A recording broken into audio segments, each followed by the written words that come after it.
علم سیکھیں، اس کا ذوق بنائیں۔ اور ایک حدیث آپ نے اچھی طرح یاد رکھنی ہے، اللہ کے پیارے حبیب علیہ السلام نے فرمایا، یہ ترمذی میں موجود ہے، فرمایا جس نے علم اس لیے سیکھا کہ علماء سے بحث کرے گا یا جاہلوں پہ روب جمائے گا۔ یعنی کچھ لوگ یہاں سے مسئلہ سن کے جاتے ہیں تو اپنے امام صاحب کو تنگ کرتے ہیں جا کے، وہ تو یہ کہہ رہے تھے، اس لیے نہیں سیکھنا۔ فرمایا جس نے علم اس لیے سیکھا کہ علماء سے بحث کرے گا یا جاہلوں پہ روب جمائے گا، حضور فرماتے ہیں اسے تو اللہ جنت کی خوشبو بھی عطا نہیں کرے گا۔ علم سیکھیں پر عمل کرنے کے لیے، اپنے علم میں نفع کے لیے، بحث کرنے کے لیے۔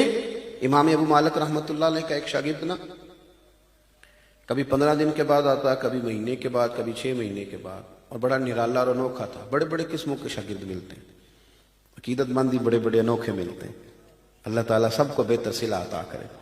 وہ بڑا انوکھا تھا، تو وہ آتا 15 دن کے بعد، مہینے کے بعد، 2 مہینے کے بعد، تو آ کے کہتا حضور مجھے 3 حدیثیں پڑھا دیں۔ امام صاحب پڑھا دیتے، وہ چلا جاتا، پھر غائب ہو جاتا۔ اب شاگرد کئی نہیں برداشت کرتے کہ میں روز کلاس آؤں اور یہ 15 دن کے بعد آئے، تو انہوں نے احتجاج کر دیا۔ وہ ایک دن آیا تو رستہ روک کے کھڑے ہو گئے، کہنے لگے صاحب پہلے تو آپ یہ بتائیں کہ آپ آتے مرضی سے ہیں، کبھی 15 دن غائب تو کبھی 2 مہینے غائب اور کبھی 6 ماہ غائب، اور آتے ہو تو پھر استاذ کو پابند کرتے ہو کہ 3 حدیثیں پڑھائیں، ان کی مرضی 2 پڑھائیں یا 6 پڑھائیں۔ تو یہ آپ بڑے، اس سب نے جب گھیرا ڈالا تو وہ کہنے لگا میرے دوستو تم نے جلدی کی، مجھ سے پوچھ تو لیتے، اور کچھ تو مجبوریاں رہی ہوں گی، یوں ہی کوئی بے وفا نہیں ہوتا، پوچھ تو لیتے صاحب، تم نے جلدی سے میرے بارے میں رائے قائم کر لی، پوچھ تو لیتے تو کب بتاؤ۔ تو وہ کہنے لگا سنو، میں اپنے استاد صاحب کے پاس آتا ہوں تو 3 حدیثیں پڑھتا ہوں، پھر جب تک میرا ان 3 پر عمل نہیں ہو جاتا میں واپس نہیں آتا۔ وہ عمل 15 دن میں ہو جائے یا 2 مہینے میں ہو جائے یا 6 مہینے میں ہو جائے، چونکہ وہ میرے رسول کریم کی باتیں ہیں۔ وہ صرف کوئی ایسی بات تو نہیں کہ طوطے کو بات رٹا دی جائے تو وہ بھی بولنے لگے، وہ تو عمل کرنے کے لیے چیزیں، تو سیکھ کر کے جاتا ہوں تو عمل کرتا ہوں، اور جب میرا عمل ہو جاتا ہے تو پھر میں حضور استاد جی کی بارگاہ میں دوبارہ آتا ہوں، پھر میں 3 باتیں اور لے جاتا ہوں۔ اپنی زندگی کے لیے میں عمل کا رستہ اختیار کریں۔ ایک پہلو جو بڑا قابل غور ہے، اس پر آپ کی توجہ دلا کے بعد سمیٹوں گا۔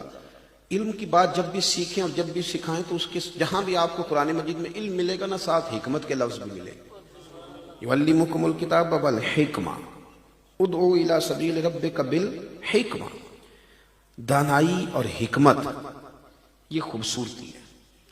ہمارا انداز کئی دفعہ اتنا جارحانہ ہوتا ہے کہ اس سے نفرت انگیزی تو پیدا ہو سکتی ہے، لیکن علم آگے نہیں بڑھتا۔ میں نے میرے مدرسے کے ایک استاذ ہیں، کبھی کبھی وہ مجھے استاذ کہہ دیتے ہیں، تو وہ ایک بچے کو نا اس طرح شرم دلا رہے تھے، تو میں نے ان کی بارگاہ میں اپیل کی، اور الحمدللہ میں انہیں اچھا انسان سمجھتا ہوں، کونے پہ لے جا کے اپیل کی۔ میں نے کہا اب اسے ڈانٹیں گے، رسوا نہیں کریں گے، بچے میں کمزوری آ جاتی ہے، اس کی تربیت کی جاتی ہے، اسے رسوا اس طرح کا رویہ اختیار نہیں کریں گے کہ وہ بھاگ ہی جائے۔ حکمت حسن ہے۔ ایک بات آپ سے عرض کرتا ہوں، میرے بزرگ فرمایا کرتے تھے کہ لوگ اپنے حق میں قائل کریں تو بڑے طریقوں سے کرتے ہیں۔ 50,000 روپے کی ضرورت پڑ گئی تو کسی کو فون کیا، بھائی جان کدھر ہو؟ اس نے کہا حکم کرے، کہتا نہیں ٹیلی فون والی بات نہیں، ملے گا کہاں؟ شام کو ملوں گا، تو پہنچ گئے اسے، پھر جاتے ہی نہیں کہا 50,000 دینا، یہ نہیں کہا، پہلے منت کی کہ بڑا مجبور ہوں اور سب سے پوچھ بیٹھا ہوں، تیرے سوا میری داد رسی کرے گا بھی کوئی نہیں، اور اس درد سے روئے کہ گویا رو ہی پڑے، اور پھر پوری منت کی، اسے وعدہ کیا کہ وقت پہ دے بھی دوں گا۔ اپنے حق میں قائل کرنا تھا نا، تو 100 طریقے آتے تھے، اور جب رب رسول کے حق میں قائل کرنا تھا پھر انداز جارحانہ، پھر لبو لہجہ اس طرح کہا کہ پڑھنا ہے تو پڑھو، نہیں پڑھنا تو موج کرو۔ یہ کیا انداز ہے؟ آپ کو اپنے حق میں اگر اتنا قائل کرنا آتا ہے تو کیا ہو گیا، رب رسول کے حق میں نہیں قائل کرنا آتا؟